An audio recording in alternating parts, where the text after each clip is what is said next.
Don't overpay in real estate commissions when you don't have to. If you're thinking about buying or selling a home in Kansas City, call Neil at 395 Realty or visit www.list4lesskc.com. That's listforlesskc.com. With Neil's commission model, you only pay 1% in seller's agent fees at closing, while still receiving the full representation and service you expect. Make your next move with Neil. Call 913-744-6368 or email Neil at listforlesskc.com. That's Neil, Neil, at list4lesskc.com. You know who made it. Welcome to Life of a Founder. Our goal here is to give you an inside look at the experiences of small business owners who have started, operated, and grown a business from the ground up. We strongly believe that there's no better way to learn than by listening to the stories of others. So whether you're already an entrepreneur or dreaming of becoming one in the future, we are sure you'll gain valuable insights from every episode. Without further ado, let me introduce you to the man behind the mic, our host, Matthew Sumter. Hey everyone, I just wanted to come on here and talk to you guys today about something that happened to me this week. It's not because it's something that I'm proud of, but I believe there's some valuable lessons in some mistakes that I made this week. Unfortunately, there won't be an interview with an entrepreneur today, unless you consider me an entrepreneur, which I guess I am sort of with this podcast. But what I'm going to talk about is why I don't have an interview to post today. First of all, I took quite a break over the holiday, and I didn't do any interviews. I didn't post any updates here, and it was really an excuse. I just got out of the habit. I'd been trying to put out one a week, and I just hadn't scheduled any for a while, and I let the holiday be my excuse as to why I didn't. But then January came and went. I didn't contact anyone to set up any interviews and started to just wonder if I wanted to even continue. I had to go back and remember why I even started this in the first place and come up with those original motivations again, and those kind of helped me realize that this is something that I really wanted to do, so I needed to focus on getting back into it. So I got back in contact with a few people that I'd been in touch with before and tried to get them on the schedule officially, and I had one lined up for earlier this week after I got off my normal job, so I headed over to their office. I carry a mobile podcasting setup, a laptop, audio device, a couple of microphones and all that. And so, I went to their conference room. I set it all up. I always kind of feel bad for the person when I'm doing that. I don't want to take a lot of their time, waste a lot of their time. So I set everything up as quick as I can. Maybe takes 5 minutes. But, once I get that done, I just want to get into the interview really.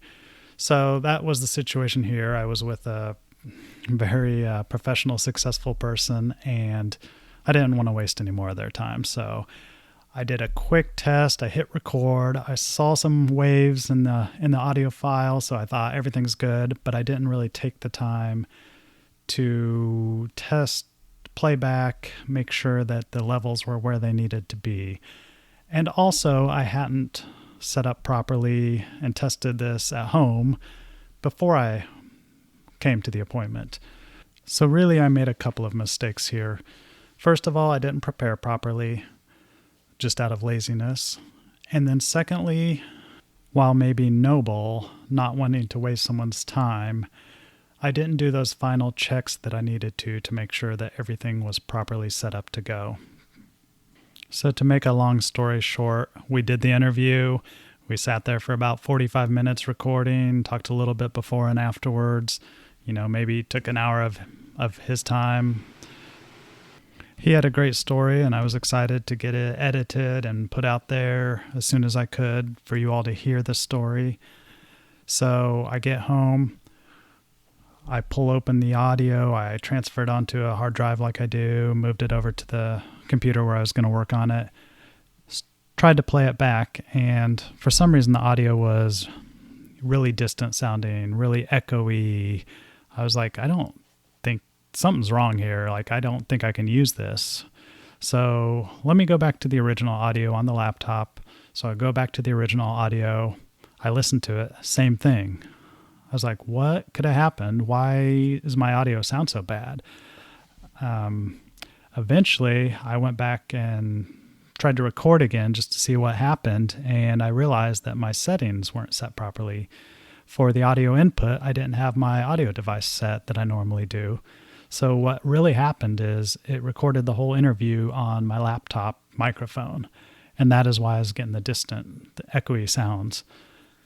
So I did everything I could. I ran it through all the filters. I did all the, repairs to the audio file. Any trick I could come up with from the internet, I tried, and it sounded terrible, as I knew I couldn't put it out there for you all to listen to. Honestly, I was devastated. I didn't know what I was going to do at that point. I knew I couldn't ask him to repeat the interview and waste another hour of his time after I'd already wasted 1 hour, obviously. This episode was going to have my first paid advertisement, so I was really excited about that. And I just sat there and didn't know what to do. Like I said, I was embarrassed. I didn't want to have to tell the person that I wasn't going to be able to put their episode out, but I was going to have to do that. So I humbled myself, sat down, and wrote an email out to the person apologizing and saying, I'm sorry I'd wasted your time. I made a mistake. I didn't prepare properly. I'm not going to ask you to do the interview again. I know you took an hour out of your time, and I just threw that away.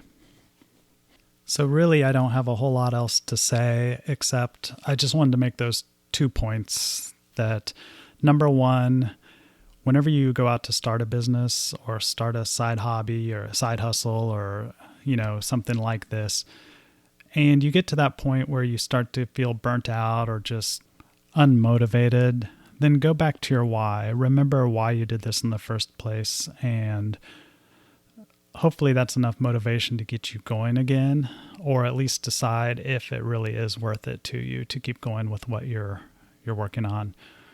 And the second thing I wanted to talk about is just being prepared so that you don't make a mistake. In this instance, I wasted an hour of a couple people's time, but in business, not being prepared could cost you thousands to hundreds of thousands to millions of dollars if you're not prepared when you walk into a place where you have to make a decision or execute on something. And while you don't want to waste someone's time, take the time to make sure you're really ready in a situation like I was in. It would have taken me 2 minutes max to test out the audio, and we could have waited there 2 minutes versus wasting an hour that ended up becoming useless. And that's really all I wanted to say today. I didn't have a show to put out, obviously, so I just wanted to talk about kind of what happened in my business this week, and maybe you'll take something from that, hopefully. I do still want to give a shout out to my planned guest, whose name is Rick Boxx, Boxx, from Unconventional Business Network. He has a really great business that actually now is a nonprofit organization, but he started it himself and he grew it for many years before it turned into that. It's a ministry that equips and encourages Christian business leaders to operate their businesses with biblical principles and integrity. So if that's something that you're interested in, they have events around the country, different places. They have little groups.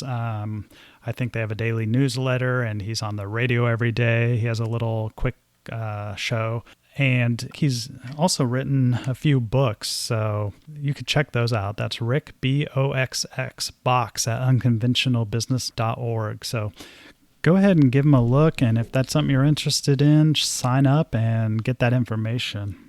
I really appreciate the time he spent with me, and I wanted to get that out there, even though we weren't able to get his full story in the interview.